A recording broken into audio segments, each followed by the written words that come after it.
బ్రహ్మ ఈ సృష్టిని సృష్టించే క్రమంలో ధర్మాన్ని రక్షించడానికి, వేద జ్ఞానాన్ని ముల్లోకాలకి పంచడానికి 7 మానసపుత్రులను సృష్టించి వాళ్ళనే సప్తఋషులుగా నియమించాడు. అయితే ఈ 7 సప్తఋషులకు ఒక్కొక్కరికి ఒక్కొక్క బాధ్యత ఉంటుంది. అండ్ ఆ బాధ్యతలన్నీ కూడా స్వయంగా బ్రహ్మే విభజించుంటాడు. అయితే ఆ బాధ్యతల్లో కల్లా అత్యంత ముఖ్యమైన బాధ్యత దేవదానవులను పుట్టించడం అయితే ఆ బాధ్యతను తీసుకున్న ఋషి పేరే కశ్యపముని. ఈయనకున్న 2 భార్యలలో అదితి అనే భార్య ద్వారా ఇంద్రదేవుడు, వరుణ దేవుడు, సూర్య భగవానుడు లాంటి ఎంతో మంది దేవదేవులు పుడితే అదితి అనే ఇంకో భార్య ద్వారా హిరణ్యాక్షుడు, హిరణ్యకశ్యపుడు లాంటి అసురులు కూడా పుట్టారు. అయితే ఈ అసురులందరూ తిథి యొక్క వంశంలో పుట్టారు కాబట్టి వీళ్ళను దైత్యులు అన్న పేరుతో కూడా పిలుస్తారు. బేసిక్ గా అసురులు అంటే దేవులను ద్వేషించే వాళ్ళు అన్న అర్థం వస్తుంది. దైత్యులు అంటే దితి వంశంలో పుట్టిన అసురులు అన్న అర్థం వస్తుంది. అయితే ఈ అసురుల మైండ్ సెట్ ఎలా ఉంటుందంటే వాళ్ళు పుట్టిన మరుక్షణం నుండే దేవుళ్ళు భోగాలు అనుభవిస్తూ వాళ్ళను తక్కువ చేసి చూస్తున్నట్టు, ఎలాగైనా దేవులను ఓడించి వాళ్ళ స్థానంలోకి వీళ్ళు వెళ్ళాలి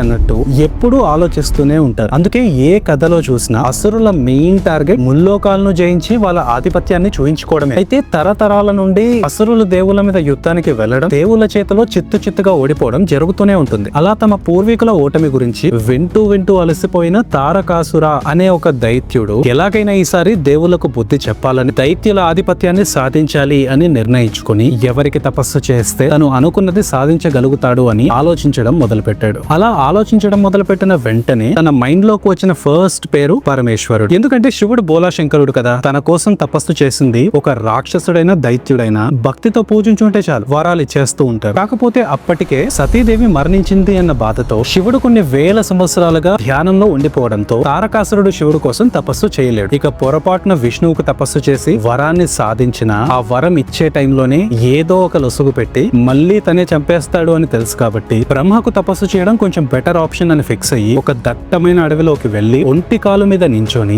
రోజులు నెలలు సంవత్సరాలుగా మారుతున్న పట్టు విడవని విక్రమార్కుడిలా బ్రహ్మ కోసం దీర్ఘ తపస్సు చేస్తూ అలానే ఉండిపోయాడు. ఇక తారకాసురుడి భక్తిని మెచ్చిన బ్రహ్మ ఒక రోజు ప్రత్యక్షమయ్యి ఏం వరం కావాలో కోరుకో అని అంటాడు. అంతే, మొత్తానికి అనుకున్నది సాధించేశాను అని మురిసిపోతూ ఒక్క క్షణం కూడా ఆలస్యం చేయకుండా వెంటనే తనకు అమరత్వాన్ని ప్రసాదించమని తారకాసురుడు కోరుతాడు. అయితే దానికి బ్రహ్మ, తారకాసుర, చావు పుట్టుక అన్నవి సృష్టి ధర్మంలో భాగం. ఆ ధర్మాన్ని అతిక్రమించే ఎటువంటి వరాన్ని కూడా నేను నీకు ఇవ్వలేను అని అన్నాడు. దాంతో తారకాసురుడు ఆలోచనలో పడిపోయి ఎలాగైనా అమరత్వాన్ని పొందాలి అన్న ఆలోచనతో శివుడి భార్య అయిన సతీదేవి మరణించింది. శివుడేమో కొన్ని వేల దివ్య సంవత్సరాలుగా తపస్సులోనే ఉండిపోయాడు. కాబట్టి ఆయన ధ్యానం నుండి బయటకు వచ్చి మళ్ళీ పెళ్లి చేసుకుని పిల్లల్ని కనడం అనేది ఆల్మోస్ట్ జరిగే పని కాదు. కాబట్టి శివుడి కొడుకు చేతిలో మాత్రమే నా మరణం ఉండాలి అన్న వరం కోరితే అది ఆల్మోస్ట్ అమరత్వంతోనే సమానం కదా అని భావించి అదే కోరికను వరంగా అడుగుతాడు. బ్రహ్మ కూడా ఆ వరాన్ని ఇచ్చేసి వెళ్ళిపోతాడు. అంతే, ఇక బ్రహ్మ వరం ఉంది అన్న అహంకారంతో తారకాసురుడు రెచ్చిపోయి దేవదేవులను సైతం ముప్పు తిప్పలు పెట్టడం మొదలు పెడతాడు. దాంతో దేవదేవులందరూ బ్రహ్మ దగ్గరకు చేరి తాను ఇచ్చిన వరం వల్ల తారకాసురుడు ఏం చేస్తున్నాడో వివరించి ఈ సమస్యకు ఏదో ఒక ఉపాయం చెప్పమని ప్రాధాయపడతారు. ఇక అప్పుడే బ్రహ్మ విష్ణువు కుమారుడైన మన్మధుడిని పిలిచి, కుమార, ఆ రోజు దక్ష యజ్ఞంలో దగ్ధమైన సతీదేవి పార్వతీదేవిగా మళ్లీ జన్మించి ఆ పరమేశ్వరుడు ప్రేమను మళ్లీ పొందడానికి హిమాలయ ప్రాంతంలో ధ్యానంలో నిమగ్నమై ఉన్న పరమేశ్వరుడికి నిత్యం పూజలు చేస్తూ తప్పించిపోతుంది.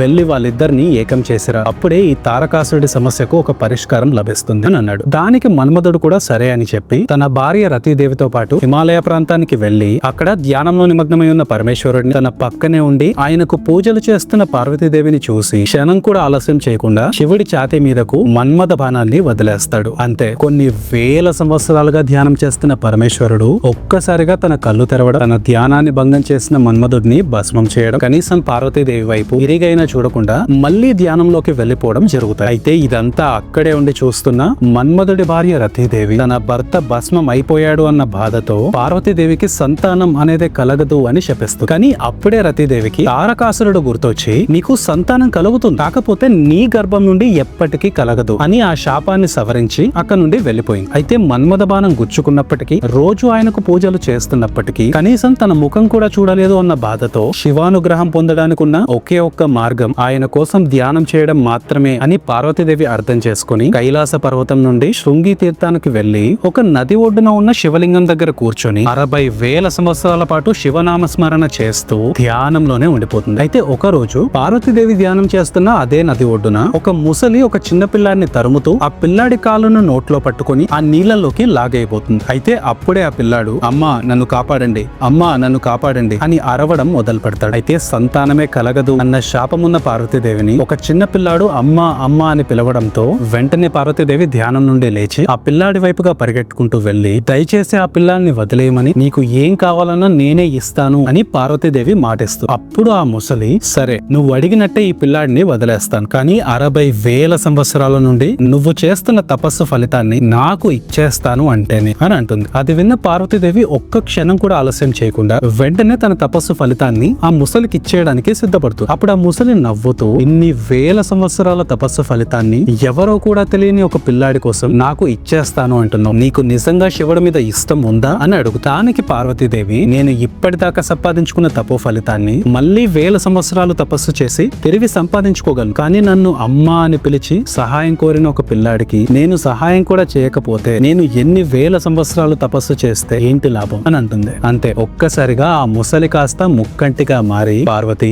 నీకు నా మీద ఉన్న ప్రేమను, నీ ధర్మాన్ని పరీక్షించడానికి నేను ఈ మాయను సృష్టించాను, నేను పెట్టిన పరీక్షలో నువ్వు ఘన విజయాన్ని సాధించావు అని చెప్పి పార్వతీదేవిని తన భార్యగా అంగీకరిస్తాడు. దాంతో దేవదేవుల సమక్షంలో హిమవంతుడి ఇంట్లో ఘన వైభవంగా శివపార్వతుల వివాహం జరుగుతుంది. శివపార్వతులు ఇద్దరు ఒక్కటవుతారు. అయితే వాళ్ళిద్దరి పెళ్లి జరిగిన మరుసటి రోజే మన్మధుడి భార్య అయిన రతీదేవి దేవదేవులందరినీ వెంట పెట్టుకుని వచ్చి శివపార్వతుల ఎదురుగా మోకరిల్లి, మన్మధుడు కేవలం బ్రహ్మ ఆదేశాన్ని నెరవేర్చేందుకే ఆ రోజు మన్మథ బాణం వేశాడని, దయచేసి మన్మధుడిని తిరిగి బ్రతికించమని శివపార్వతులను అర్థిస్తుంది. ఇక రతీదేవి బాధను అర్థం చేసుకున్న పరమేశ్వరుడు మన్మధుడి భస్మాన్ని చేతిలో పట్టుకుని తన తపోశక్తితో మళ్లీ మన్మధుడిని బ్రతికిస్తాడు. అయితే అప్పుడే అక్కడున్న దేవదేవుళ్ళు, పరమేశ్వర, తారకాసురుడు అనే ఒక దైత్యుడికి కేవలం మీ కుమారుడి చేతిలో మాత్రమే మరణం ఉంటుంది అని బ్రహ్మ ఇచ్చిన వరం వల్ల అతను దేవదేవులను చిత్రహింసలు పెడుతూ అష్ట దిక్పాలకులను ఓడించి స్వర్గాన్ని సైతం తన ఆధీనంలోకి తీసేసుకున్నాడు. రోజు రోజుకు ఒక మారణ కాండనే సృష్టిస్తున్నాడు.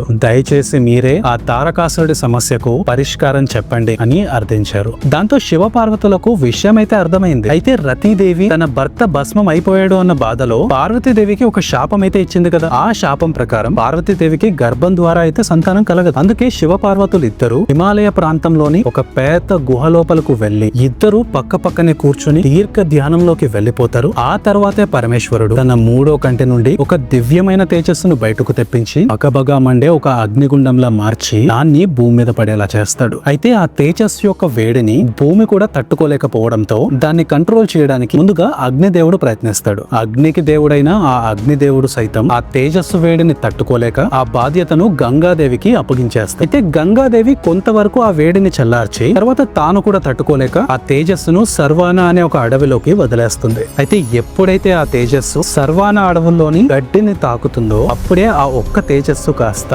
6 చిన్నపిల్లలుగా మారిపోతుంది. అయితే ఆ 6 చిన్నపిల్లల్ని కృత్తికలుగా పిలువబడే 6 స్త్రీలు చూసి ఆ పిల్లల్ని కాపాడుతూ ఉంటారు. అయితే అప్పుడే పార్వతీదేవి ఆ ప్రాంతానికి చేరుకొని ఆ 6 పిల్లల్ని చూసి వాళ్ళను ప్రేమతో కౌగలించుకుంటుంది. అప్పుడే ఆ 6 చిన్నపిల్లలు 6 తలలున్న ఒక్క పిల్లాడుగా మారిపోతారు. ఆ 6 తలల పిల్లాడే షణ్ముఖుడిగా, సుబ్రహ్మణ్యుడిగా, స్కందుడిగా, మురుగన్ గా, గాడ్ ఆఫ్ వార్ గా పిలువబడే ఆ కార్తికేయుడు. అయితే పిల్లలే పుట్టరు అన్న శాపాన్ని దాటుకొని కార్తికేయుడికి జన్మనిచ్చినందుకు గాను పార్వతీదేవి ఆనందానికి అవధులేవు. అయితే కార్తికేయుడు శివుడి తేజస్సు నుండి పుట్టిన పిల్లాడు కాబట్టి పుట్టుకతోనే అస్త్ర శస్త్రాలకు, యుద్ధ విద్యలకు సంబంధించిన జ్ఞానాన్ని కలిగి ఉంటాడు. కేవలం 7 రోజుల్లోనే ఒక 10 ఏళ్ల పిల్లాడి రూపానికి ఎదిగిపోతాడు. ఇదిలా ఉంటే తారకాసురుడు మాత్రం తన మరణం ఊపిరి తీసుకుంది అని తెలియక తన అరాచకత్వాన్ని కొనసాగిస్తూనే ఉండడంతో దేవదేవులందరూ కలిసి వచ్చి తారకాసురుడిపై యుద్ధాన్ని ప్రకటించమని, అతని అరాచకాలను ఆపమని కార్తికేయుడిని కోరుతారు. కార్తికేయుడు కూడా యుద్ధానికి సిద్ధం అవ్వమని ఆదేశిస్తాడు. దాంతో కార్తికేయుడిని సైన్యాధిపతిగా నియమించి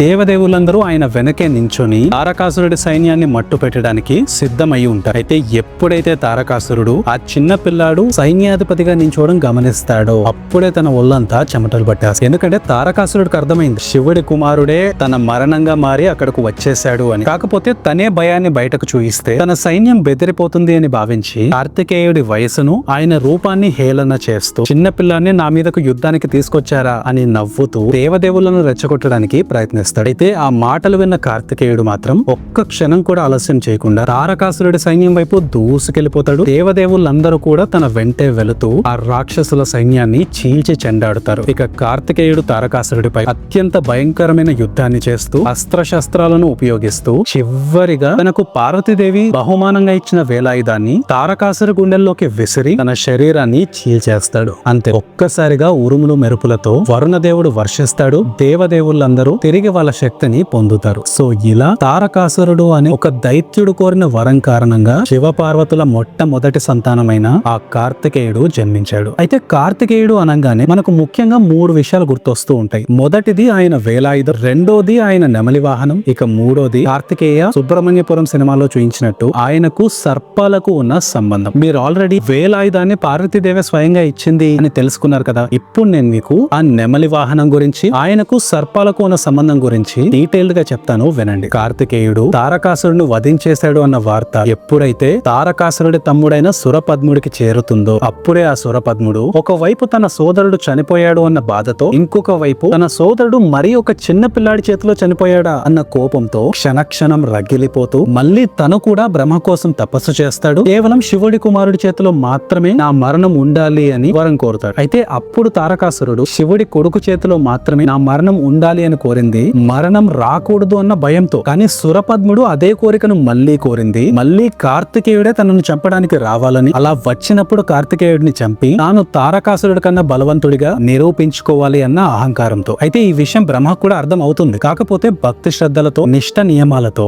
ఎవరు తపస్సు చేసినా వాళ్లకు వరం ఇవ్వడం అన్నది తప్పనిసరి కాబట్టి సురపద్ముడు అడిగిన వరాన్ని ఇచ్చేసి అక్కడి నుండి వెళ్లిపోతాడు. ఇక్కడ నిజంగానే సురపద్ముడు తారకాసురుడి కన్నా బలవంతుడు, తారకాసురుడి కన్నా తెలివైనవాడు. అందుకే వరం వచ్చిన వెంటనే ఎవ్వరి మీద దాడి చేయకుండా ముందుగా తనను తాను బలపరుచుకోవడానికి వీర మహేంద్రపురం అనే ఒక రాజధానిని ఏర్పాటు చేసుకుని చుట్టూ అసురుల సైన్యాన్ని కాపలాగా నించోబెట్టి కొంతకాలం పాటు కోటలోనే ఉంటూ అస్త్రశస్త్రాలతో పాటు మాయాజాలాలు కూడా నేర్చుకుని రకరకాలుగా తన బలాన్ని పెంచుకుంటాడు. అయితే ఎప్పుడైతే సురపద్ముడికి కార్తికేయుడిని జయించగలిగేంత శక్తిని సంపాదించాను అన్న నమ్మకం వస్తుందో అప్పుడే ఒక్కసారిగా తన సైన్యాన్ని తీసుకుని ఇంద్రలోకంలో అడుగుపెట్టి ముందుగా ఇంద్రుణ్ణి, ఆయన సైన్యాన్ని ఓడించి స్వర్గంలోని ఆయుధాలని సొంతం చేసుకుంటాడు. తర్వాత ఇంద్రుడి కొడుకును, ఎంతో మంది దేవదేవులను, స్వర్గలోపకు మహిళలను ఖైదు చేసి దేవదేవులను భయభ్రాంతులకు గురి చేస్తూ తాను ఎంత పరాక్రమవంతుడో ముల్లోకాలకు చాటి చెప్తాడు. ఇక మిగిలిన దేవుళ్ళందరూ పరుగున కైలాసానికి చేరుకొని శివపార్వతుల ఎదురుగా నించున్న కార్తికేయుడికి పరిస్థితిని వివరించి సురపద్ముడి సమస్యను పరిష్కరించమని కోరుతాడు. అది విన్న కార్తికేయుడు కూడా క్షణం కూడా ఆలస్యం చేయకుండా సురపద్ముడి మీద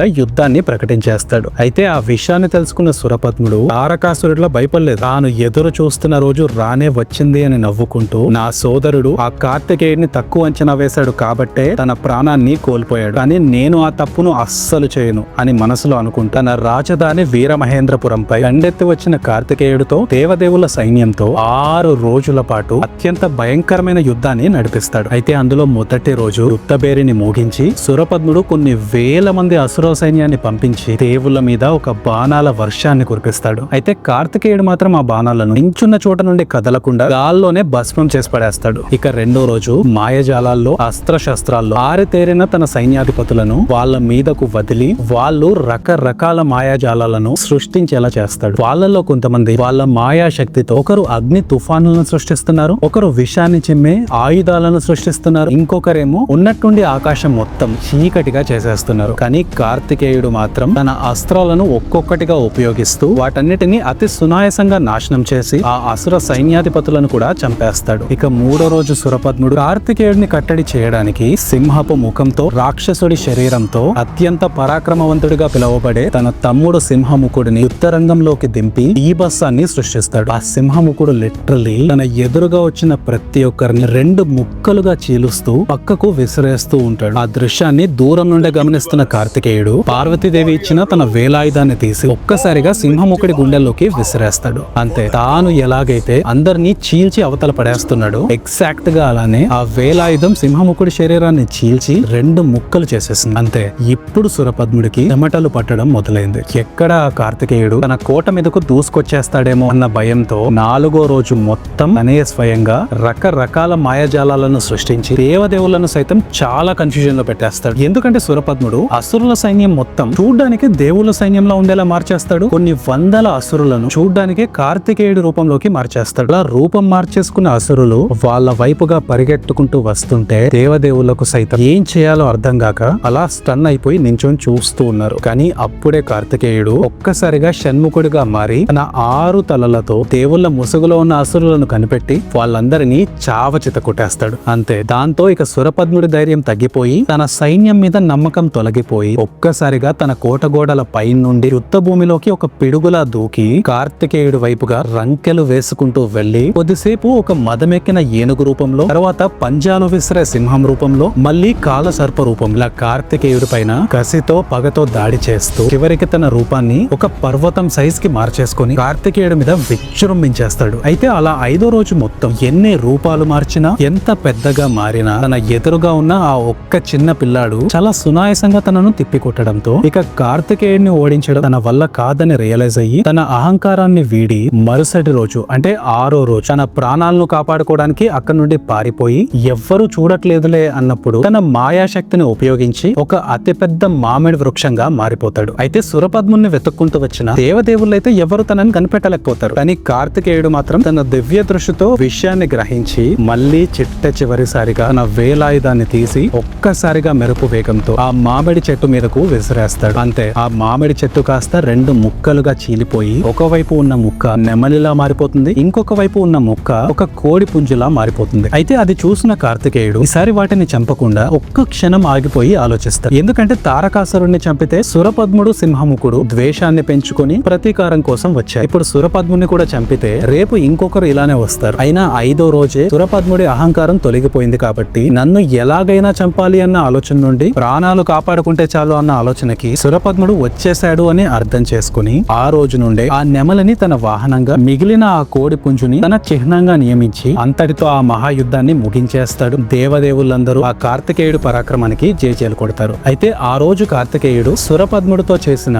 ఆ 6 రోజుల యుద్ధాన్ని ఇప్పుడు మనం స్కంద షష్ఠిగా పిలుచుకుంటాం. ఆ చివరి 6వ రోజునే సూర సంహారం అన్న పేరుతో ప్రతి కార్తికేయుడి ఆలయంలో ఘన వైభవంగా వేడుకలు చేసుకుంటాం. సో ఇది ఆ కార్తికేయుడి నెమలి వాహనం వెనకున్న సురపద్ముడి కథ. సో ఇప్పటిదాకా మీరు కార్తికేయుడు ఎలా జన్మించాడో తెలుసుకున్నారు, వేలాయుధం ఎవరిచ్చారో తెలుసుకున్నారు, నెమలి వాహనం ఎలా వచ్చిందో కూడా తెలుసుకున్నారు. ఇప్పుడు నేను మీకు చివరిగా ద మోస్ట్ ఇంట్రెస్టింగ్ టాపిక్ గురించి చెప్పబోతున్నాను. అదే ఆ కార్తికేయుడికి కాల సర్పానికి ఉన్న సంబంధం. పూర్వం ఒక రోజు కార్తికేయుడు కైలాసంలో పార్వతీదేవి ఒడిలో కూర్చొని పరమేశ్వరుడి కోసం వస్తున్న దేవదేవులను, ఋషులను చూస్తూ కాలక్షేపం చేస్తూ ఉంటాడు. అయితే అప్పటి వరకు అక్కడికి వస్తున్న ప్రతి ఒక్కరు బంగారు ఆభరణాలతో, మెరిసిపోయే వస్త్రాలతో వచ్చి శివుడిని మాట్లాడించి వెళ్లిపోతున్నారు. అయితే ఇంతలో అక్కడికి సనక, సనందన, సనాతన అండ్ శాంతకుమార అనే బ్రహ్మ మానస పుత్రులు వచ్చారు. వీళ్ళు బట్టలు కూడా వేసుకోకుండా ముల్లోకాలను సంచరిస్తూ ఉండే అపర జ్ఞానులు. అయితే ఆ బ్రహ్మపుత్రులు బట్టలు లేకుండా అక్కడికి రావడం చూసి కార్తికేయుడు ఒక్కసారిగా నవ్వేస్తాడు. అంతే, వెంటనే పార్వతీదేవి కార్తికేయుడితో, కుమారా,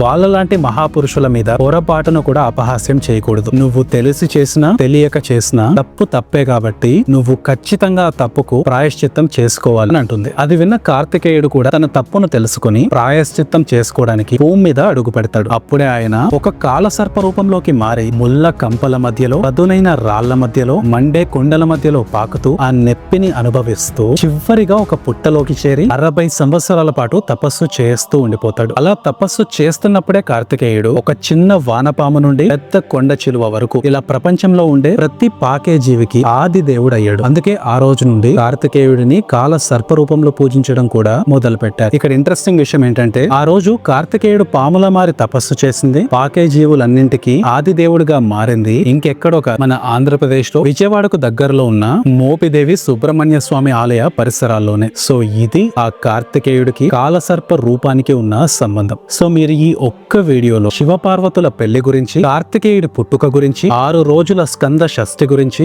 ఆయన నెమలి వాహనం గురించి, కాలసర్ప రూపం గురించి, ఇలా కార్తికేయుడి చరిత్రలోని రకరకాల విషయాలను తెలుసుకున్నారు. నేను ఇంకా ఏమైనా మిస్ చేస్తుంటే తప్పకుండా కమెంట్ సెక్షన్ లో కమెంట్ చేయండి. ఆ టాపిక్స్ అన్ని కవర్ చేస్తూ ఖచ్చితంగా ఇంకో వీడియో చేయడానికి ట్రై చేస్తాను. అండ్ మన నెక్స్ట్ వీడియో ఏ టాపిక్ మీద చేయాలో కూడా ఈ సజెషన్స్ ని కమెంట్ సెక్షన్ లో కమెంట్ చేయడం మర్చిపోకండి. ఎక్కువ కమెంట్స్ ఒకే టాపిక్ మీద వస్తుంటే మాత్రం ఖచ్చితంగా ఆ టాపిక్ మీద వీలైనంత తొందరగా వీడియో చేయడానికి ట్రై చేస్తాను. So that's it for the video guys. ఈ వీడియో చూస్తున్నంత సేపు మీకు నా ఎఫర్ట్ కనిపించుంటే వీడియోని లైక్ చేయడం మాత్రం మర్చిపోకండి. ఒకవేళ మీరు మన ఛానల్ ని ఇంకా బెటర్ గా సపోర్ట్ చేయాలి అనుకుంటే కమెంట్ సెక్షన్ లో ఉన్న సూపర్ థ్యాంక్స్ ఆప్షన్ ని కూడా యూజ్ చేయండి. అండ్ మన ఛానల్లో ప్రతి సాటర్డే 6 PM కి ఒక న్యూ వీడియో అప్లోడ్ అవుతుంది. అప్లోడ్ అయిన వెంటనే మీకు నోటిఫికేషన్ రావడానికి మన ఛానల్ ని సబ్స్క్రైబ్ చేసుకొని బెల్ ఐకాన్ ని ఆన్ లో ఉంచుకోండి. So this is Durga Prasad signing off. By.